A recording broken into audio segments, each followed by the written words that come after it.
Hello, everyone. Welcome to another edition of the Live Ones. It is Monday, February 28th, 2022. I'm back after a while gone, just with everything in the world going on right now. Just seemed like there were way more important things than sports capping to worry about. Obviously, the war in Ukraine is going to take center stage for a while now, but there are also important things happening in the world of sports. We're headed into the final week of the college basketball regular season before conference tournaments. March Madness will be here before we know it. Then it'll be the NBA and NHL playoffs. And then maybe nothing for a while. Who knows? This was the final day of negotiations before the March 1st deadline that the league imposed upon itself for getting the season started on time. And it looks like Major League Baseball is going to be disrupted for the third year in a row. Not by COVID this time, but by baseball owners' absolute insistence that they own the 18-year-olds that they draft through their entire primes of their athletic careers. They have the absolute right to count the amount of time played for a club by the number of days that they're actively on the roster of a major league team and not in its minor league farm system. That they can cynically wait 2 weeks into the season to call a guy up onto their 25-man roster so as to not have it count against the amount of years before they hit salary arbitration. That they can manipulate people who've worked their whole lives toward a single goal of athletic achievement and then collude together to make it so that they can never cash in on that by saying, well, analytics says your production is never going to be as good as it is now. Can't sign you to the free agent deal your stats say you're worth, and no other team is going to either. That they can treat Major League Baseball franchises as basically an extension of their farm system, selling away whatever talent they manage to develop year after year, decade after decade, robbing their fans of even the hope of ever seeing competitive baseball for the sake of putting the lowest paid teams on the field in a race to the bottom and making their profits off of insane television deals. I'm looking at you, Baltimore Orioles. I'm looking at you, Miami Marlins. I'm looking at you, Pittsburgh Pirates. The owners are 100% in the wrong here, and while it sucks that we're going to lose some of the baseball season, I hope that players at least extract some concessions out of them. This practice of service time and salary arbitration, it's not new. It's been around for 50 years, but it wasn't this egregious until recently. And yes, I will happily admit that baseball salaries have inflated to an insane degree. It was just the year 2000 that the first $80 million contract was signed. That was Greg Maddux in 2000. Now, 22 years later, $300 million contracts are the norm for the elite level players. But you know what?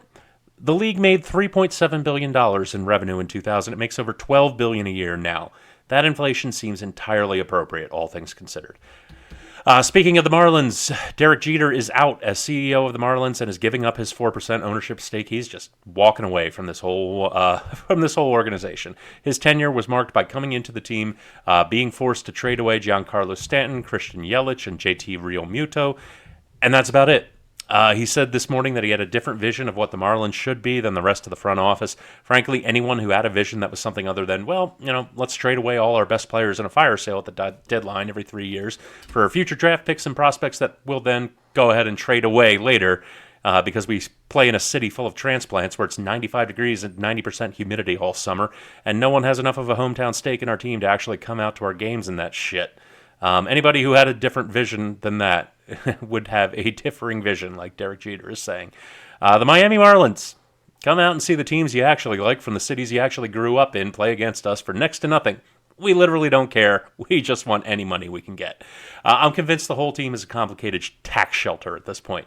Or like we said, the Sinclair Broadcasting Group pays them $50 million a year for television carriage rights. That's considered a bargain, even though they have no fan base.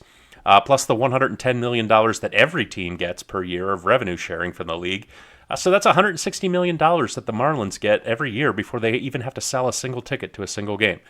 Like a lot of baseball teams, they have a financial incentive to just put 25 bums out there on the field every year. Look at their team right now. Highest paid player is Avisail Garcia, the veteran free agent right fielder they got off the Rays. He makes $12 million a year, and he's almost a quarter of their payroll by himself.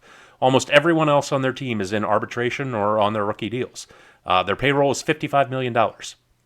So as long as they keep their payroll around that level, they profit to the tune of $100 million a year without doing anything. It's a freaking crime. Can you see why the players want to give their good players, the chance to get out of these bad situations, earlier, before they hit 30 and analytics says they're not worth a free agent contract?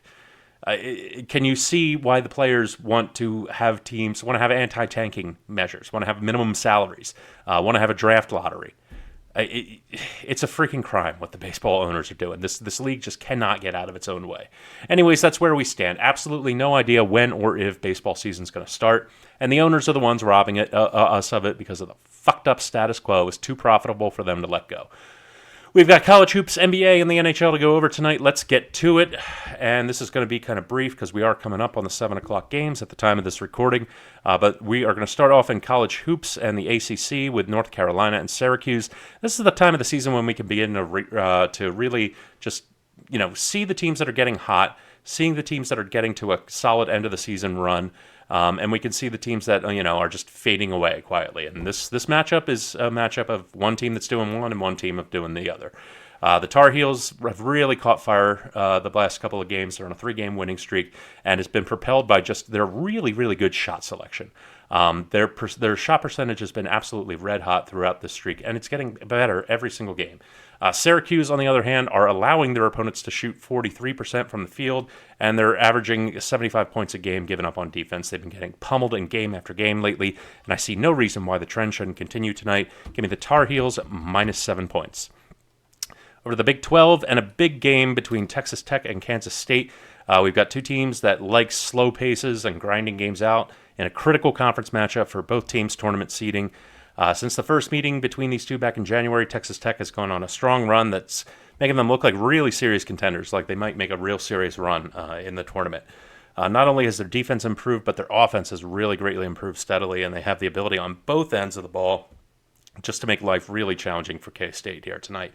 Additionally, Texas Tech is undefeated at home this season, and they do it by their ability to dictate the pace, and they just make life really, really challenging, especially for teams like Kansas State, who are also kind of defensive-minded, who are also kind of slow-paced, grind it out. This is just a recipe for tonight for a real low-scoring game. The first game between these two went to 128. It should only be more intense tonight. I'm taking the under 133.5 points. Over to the NBA and the Bulls versus the Heat. This is just a matchup between two really good teams where you have to look at, do their strengths match up well with the other team's weaknesses? And for me, that's the three-pointer.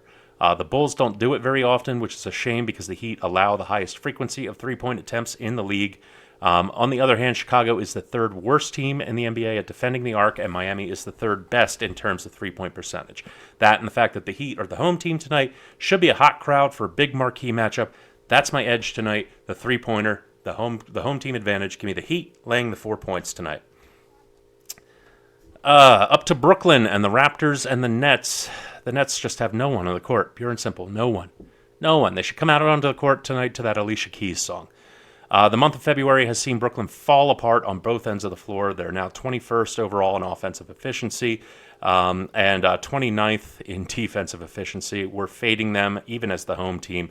This one's pure and simple, guys. There's no Kevin Durant. There's no Kyrie Irving. There's no Ben Simmons. There's no Joe Harris. This team has no one on the court tonight. I know the Raptors have a shaky offense, and 3.5 points is a lot for a road team with a shaky offense to cover, but the Nets have no one. No one. Give me the Raptors, minus 3.5 points. Finally, over to the NHL. Very short slate of games tonight. Only 3 games happening. There's one that I'm looking at. It's the Maple Leafs and the Capitals. Austin Matthews versus Alex Ovechkin. This one should just be a scoring machine tonight. But on the other hand, the total is sitting at 6.5. So for that to hit, it would have to get 7 goals. Where I'm just a little bit hesitant to take that full game over is just, I don't know. Ovechkin is a little less reliable than Austin Matthews. Ovechkin started out the season great, but in the past 20 games has really fallen off a little bit in terms of offensive production. Austin Matthews is as consistent as you would want to have anybody be. So I'm going to take a look tonight at the Maple Leafs team total over 3.5. That is my final play for the night. Everyone bet safe, stay safe. Follow us on Twitter at Live1Sports. Check us out on Roku and Fire TV at the Live Ones. Have yourselves a great Monday night, and I will see you tomorrow.